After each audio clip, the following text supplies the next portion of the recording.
minus 5, minus 4, minus 3, minus 2, X minus 1. Fire. Lights out, everybody.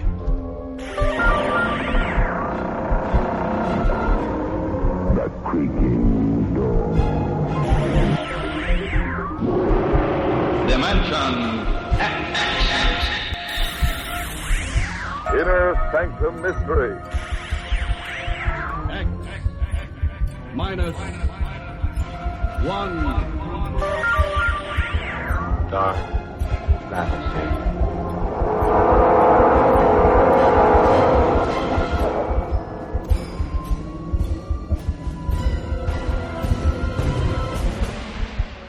Hello everyone, welcome to Sci-Fi and Horror, brought to you by Dwayne Old Time Radio. Sci-Fi and Horror features some of the best programs from the golden age of radio, including X-1, Orbiter X, Dimension X, it's a lot of X's, Lights Out, Ray Bradbury, Dark Fantasy, and many, many more. Before we start today's sci-fi and horror thriller, if you enjoy what I'm doing, let me ask you to subscribe to my channel. Subscribing is 100% free, and you will receive notifications on new posts.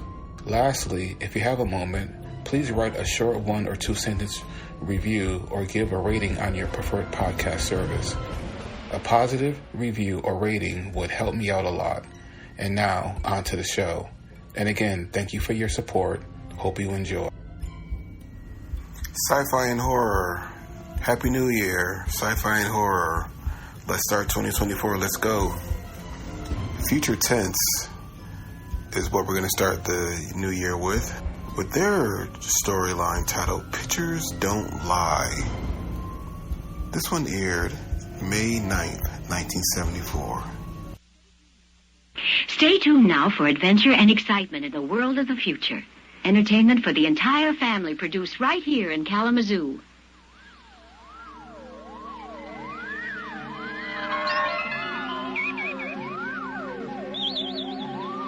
Join us now for a voyage into another dimension. A journey into a realm as infinite and limitless as time itself. Our destination, the farthest reaches of the imagination.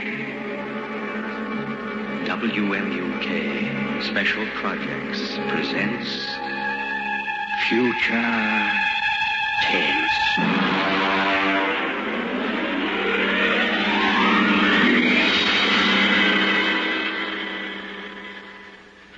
Pictures Don't Lie by Catherine McLean.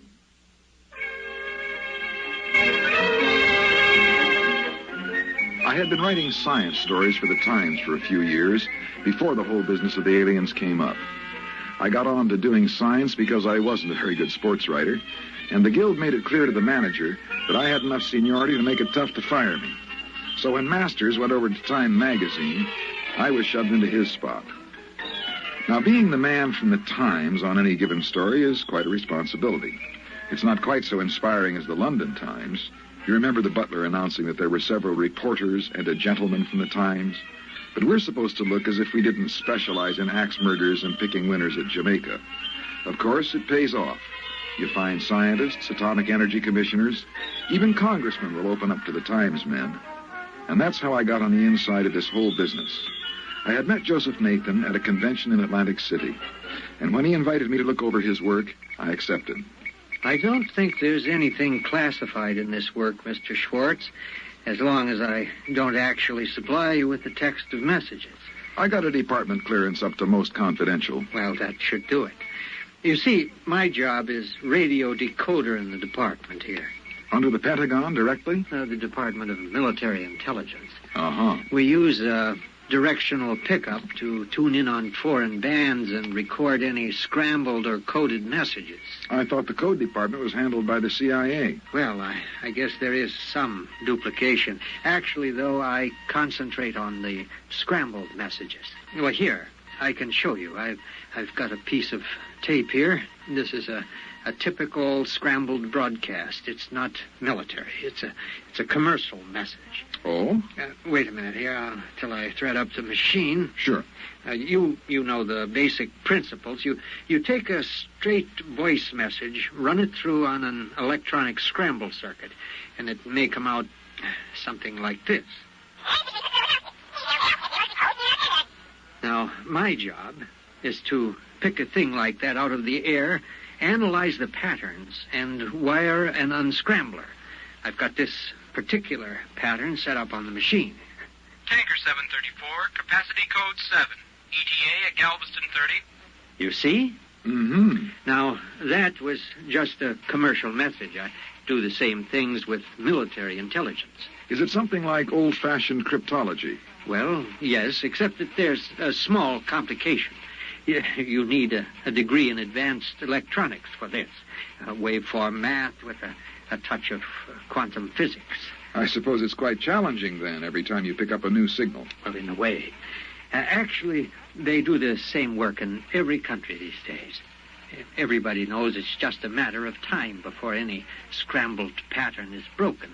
It's pretty routine. Mm-hmm. Ever pick up anything exciting? Well, actually, most of the messages when I unscramble them are still in prearranged code, and I have to turn them over to cryptology. But there is something interesting here. Listen to this piece of tape. I don't hear anything. Well, that was it.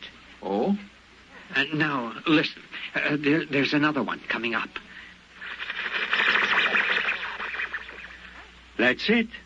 Well, I get that on my car radio. Static. Yes, but that's from the stars. Oh, you mean radio interference? That's right. Now, I think you wrote about the work at Bell Telephone and RCA Labs about radio telescopes mapping the star positions by static. You're interested in that? Well, not exactly. They've never been able to figure out why the static on these particular bands comes in such jagged bursts. It just doesn't seem natural. You have any ideas? Oh, I don't know. I've been kicking around the notion that it's not a natural phenomenon.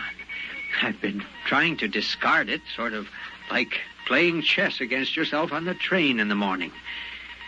Well, that's about all there is.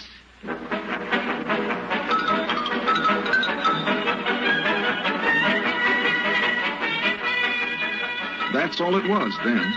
Joe Nathan swindling a few hours of government time to ride a hobby horse of his. I wrote it up for the Sunday magazine section. It got squeezed out by an article by a famous actress on the 10 leading roles I disliked the most. So I forgot about it, went back to announcing a miracle drug per week and conflicting theories of psychoanalysis. Ha ha. I don't know what I'd do without them. They're always good for a piece. I was at the office late one night. I didn't have any work, but I just didn't feel like going home and putting the kids to bed. Yeah? Mr. Schwartz. That's right. This is Joseph Nathan. You remember? Yeah, sure. How are you? Mr. Schwartz, can you come out to my lab? I'd like to show you something. Well, maybe we can make an appointment. No, I mean tonight. Oh, what is it? I think I've found something that you might be interested in. Yes? You know those static bursts I recorded? The ones that came from the stars? That's right. I've decoded them.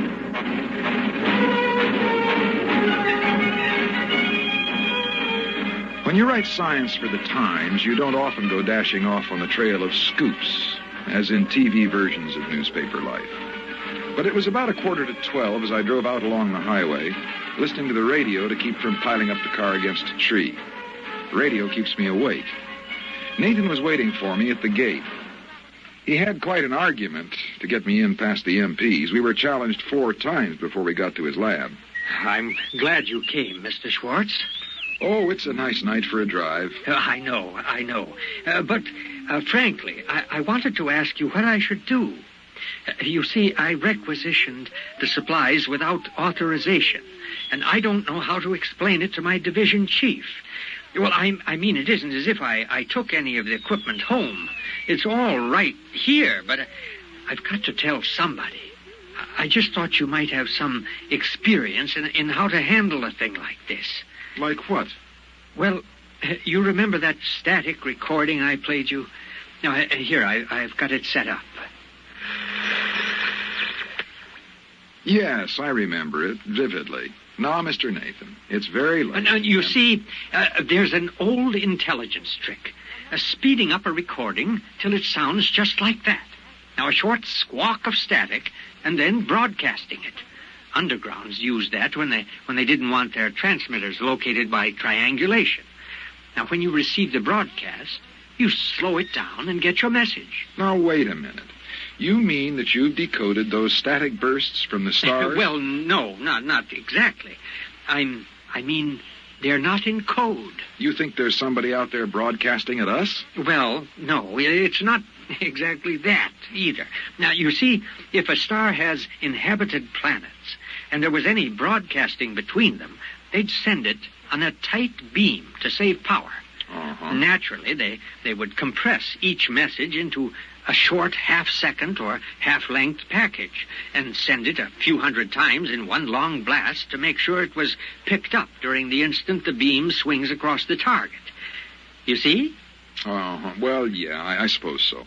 Is that what those static squawks were? I think so. I've got them analyzed up to a point, and they can't possibly be random. Oh? Yeah, I recorded a couple of screeches from Sagittarius section, and I concentrated the work on them. It's taken me a couple of months to find the synchronizing signals and set the scanners close enough to the right time to get an even pattern, but I'm getting close to it now. You mean you've actually picked up messages from some form of alien life out there in the stars? Yes. And this raises a tremendous problem. How am I going to explain to the division chief why I made all those unauthorized parts requisitions? I convinced Mr. Nathan that the supervisor was likely to overlook about $300 worth of electronic gear when presented with the fact that Nathan had discovered life in other star systems and was close to deciphering some of their messages. The department put him on full time and gave him an assistant. They made me swear to sit on this story by promising to give me the first break on it when it was finally released. So I kept checking with Nathan as he worked. I don't think it's a voice message. What is it? A racing wire? Are we catching some late scratches from some track at the edge of the galaxy? Well, I don't think so.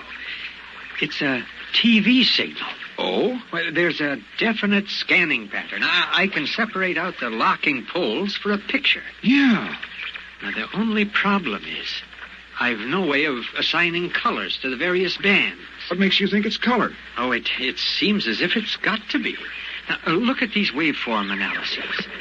With a band spread that wide, well, it rather indicates a color transmission, don't you think? Well, sure. Why not? Let me know when you get All in the Family. And then, of course, he did. Not All in the Family, but the equivalent of it. He called me about 4 months later. He had a monitor screen set up on a bare chassis with a wide-band videotape machine recording everything that came in. Here. Wait till I adjust the set here. Now, there. You see this picture? Looks like a Scotch plaid. Well, we finally assigned the colors so that they seem to give a rational picture. Now, wait a minute. I'll clear it up. There. Oh, no. Yeah. There it is. What is that? That's the signal from the stars. It's a picture. Some kind of distorted broadcast. That's what I've said. It's a broadcast. And it's coming from somewhere out past Sagittarius. Do you want to hear the audio signals?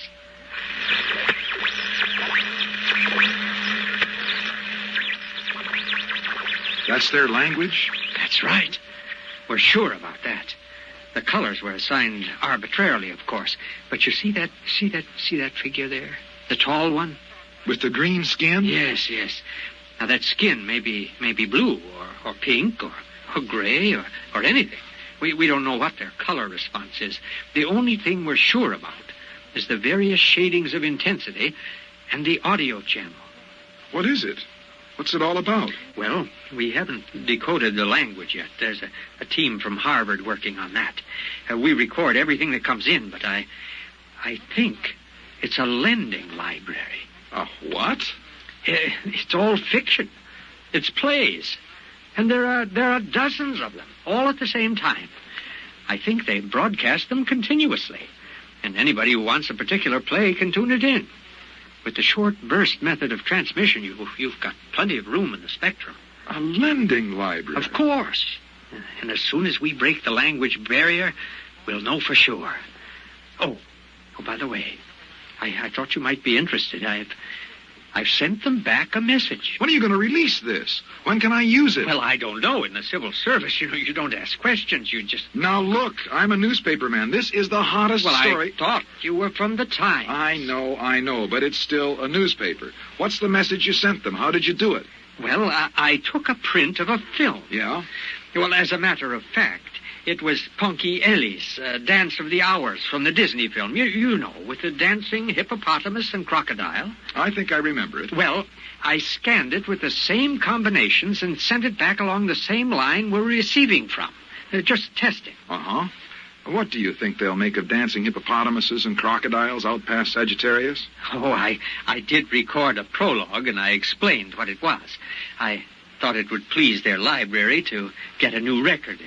Look, Mr. Nathan, please, will you find out when they'll release this? Well, as a matter of fact, I do have an idea that the project supervisor said there'd be a big news when we get an answer back. When? Oh, at the rate of transmission, only about 3 or 4 years.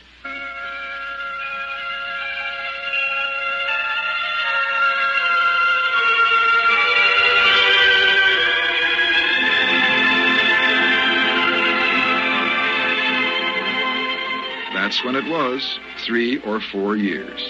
I forgot about Nathan for most of the interim. It was one of the few stories in which nothing leaked. I have a feeling if the Pentagon realized how much I knew about it, I never would have gotten out of the laboratory. And so this story seems a lot more direct than it actually was. An awful lot happened in the 4 years before Nathan called me again, landing on the moon for one. But when he did call me, he had big news. Here.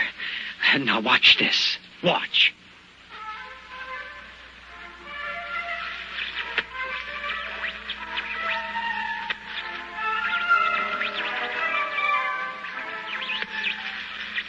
Is that the recording of the message you sent down? I've seen that before. No, it isn't. That's a message we've received. They're playing it back to us. Now, wait. You'll see. Now, look. You see? There's an auditorium. They've been showing our message on the screen. Now, look. Look at them. What are they doing? Waving their hands in circles. Well, that might be applause. We can't tell. But that isn't the most important thing. Now watch. Now, their camera, or whatever they use, pans up from the audience.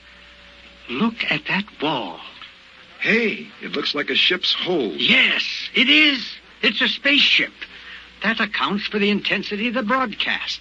We've picked up an alien spaceship, and they've gotten our message. They're approaching our solar system, and we'll be able to contact them.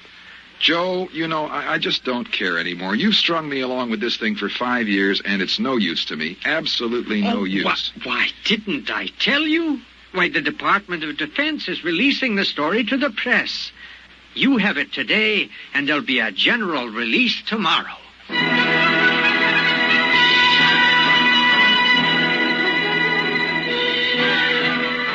And, of course, you remember the story. We had it first. And any paper or TV broadcast that picked it up before the general release had to carry my byline and the Times copyright.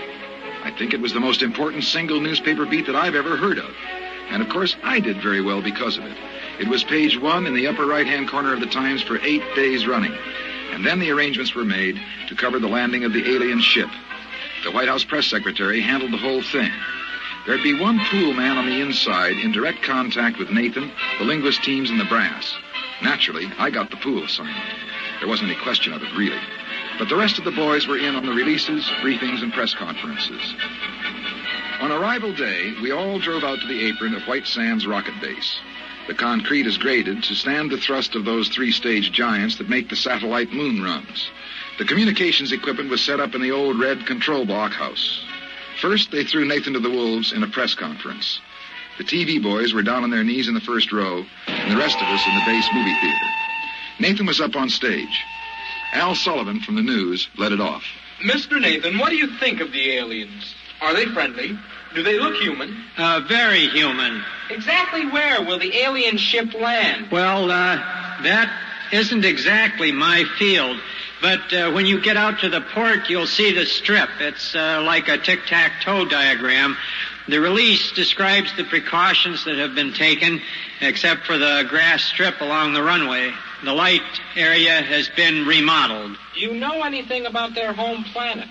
No, nothing directly. You think they're dangerous, then? No, I don't think so. You realize, Mr. Nathan, that the 8th Atomic Artillery Battalion has been drawn up 5 miles north of the port, prepared for action.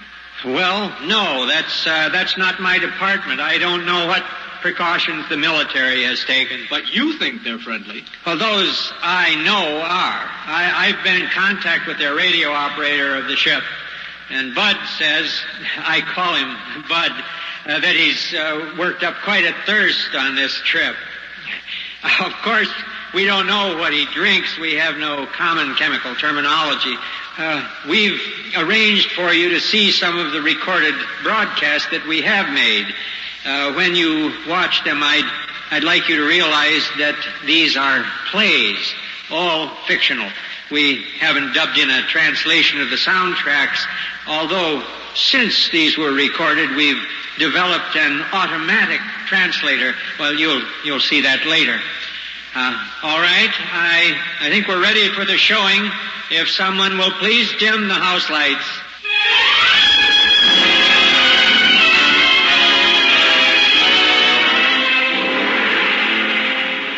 Of course, I'd seen the films before, but I stayed at the back of the hall to watch them again.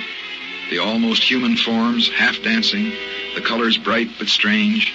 The sound was a flowing language with many shifts of pitch, and there was that strange, odd motion, not slow, but somehow drifting. It had been bothering me for some time in the films. There was something in the way they walked. They were good actors. Even without knowing what was happening, you were interested. You could tell the hero from the villain sometimes, and you rooted for him. Finally, I went out to the lobby, and I found Nathan pacing up and down. Oh, what's on now? That recording that they returned to the Punchielli. Well, it's funny, you know. They're crazy about Punchielli and Mozart, and they can't stand Gershwin. Strange. Joe, there's something wrong with the films. What do you mean? There's something wrong with the whole thing. It's a hunch. There's something about the way they move. That bothers me, too. When I turn the tape faster, they're all rushing. And you begin to wonder why their clothes don't stream out behind them. Why the doors won't close quickly behind them. Why things fall so fast. Well, we don't have to worry about it.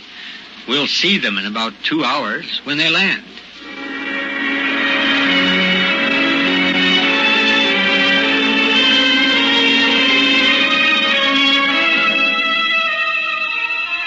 He seemed a little too cheerful. Joe Nathan wasn't like that. He was usually too serious, took things literally.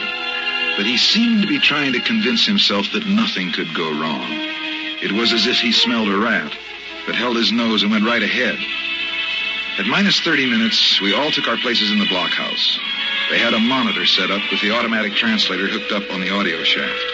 The alien operator looked as if he were talking, but the lip movement didn't quite match, like a bad foreign film with English dubbing. There he is. He's broadcasting. Throw on the translator unit. We've decelerated enough to enter the atmosphere. We'll be landing in 3 time periods. Hey, Joe, what is it? A murky-looking planet you live on. What does he mean by that? He's kidding. I've been talking with him for a few weeks. He's got a sense of humor. What does he mean, murky? It can't be raining over much territory on Earth. It rained here this morning, but it's cleared up now. Oh, there he is again. See the way he holds his mouth in an O? That's their laugh. There, you can see his view screen behind him. He must be just entering the atmosphere. Oh, there goes the green light again. What's that? Oh, we're not getting this broadcast direct. That light means they've sent a concentrated squawk broadcast. We record it, slow it down, and then play it back here. Just a minute and we'll get what he said. Here he comes. Hey, Joe, it's dark. Your atmosphere is thick, really thick. You didn't tell me about that. Approaching ground level. I didn't hear any rocket jets. We should hear a landing blast, shouldn't we? Well, we don't know. Now, another message in. We've landed. We're down. Why, they can't be. They can't be. There's nothing out there. Oh, here he is again. Listen, Joe, we're down. We've landed, but our detection field shows no buildings near. Nothing. The atmosphere registers thick as glue. There's tremendous gas pressure. Our hull won't take it too long. There's no light at all. You didn't describe it like this. What kind of a trick is this? We've got a directional fix on the broadcast now. Where is it? There, on the field. We're trying repair. We're adjusting the view screen to pick up the long waves to go through this murk. The engineer says there's something wrong with the steam jets. We're sending a help call to your nearest space base. Joe, get us out of here. But where are they? Where are they? There's nothing out there. Nothing. They'll have to triangulate the next broadcast again. Joe, you've got to send a rescue party somehow. Listen, we've got a viewing screen rigged now. We're in the middle of a half circle of cliffs. Around the horizon, there's a wide, muddy lake with swimming, pulpy things, attacking and eating each other on all sides. We're almost in the lake on the south edge. The mud can't hold the ship's weight, and we're sinking. The tubes are mud-clogged. When can you reach us? They're out there. They're out there on that airport, on the empty field. Where are you? We're sinking. Where are you? I was wrong. The squawk transmission, by speeding it up for better efficiency, I was wrong. What do you mean? They don't speed up their broadcasts. They live that fast. Over an hour of talk and action in one squawk? Nothing of any size could move that fast against inertia. Joe, get us out. We're sinking. We're sinking into the mud. The hull is buckling. Joe, get us out! You can't. How? Why, there isn't a lake or a river within hundreds of miles of here. The broadcast came from out there, from the concrete spaceport. Possibly at the edge of the runway, where the grass is growing. After all, it rained this morning. Do you think we could ever find them? Maybe. With a strong enough magnifying glass.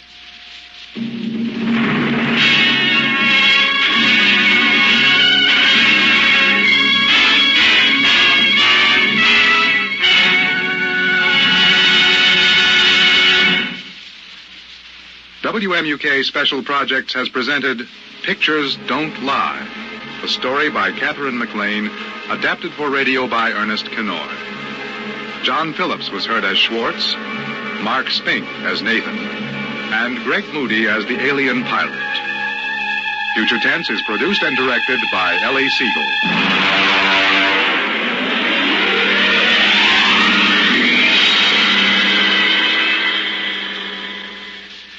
Next on Future Tense.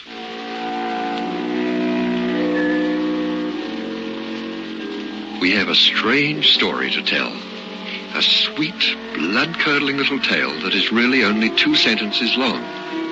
The last man on Earth sat alone in a room. There was a knock on the door. Think it over.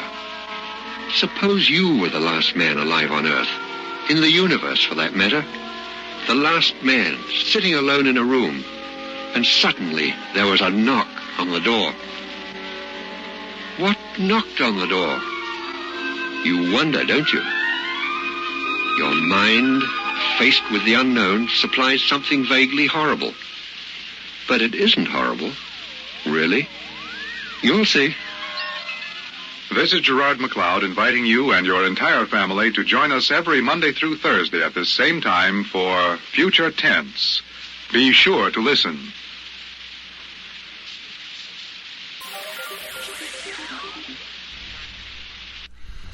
Thank you for listening. If you enjoy what I'm doing, I ask you to please subscribe to my channel or channels. Well, hope you enjoyed, and until next time, stay safe, wish you well, peace.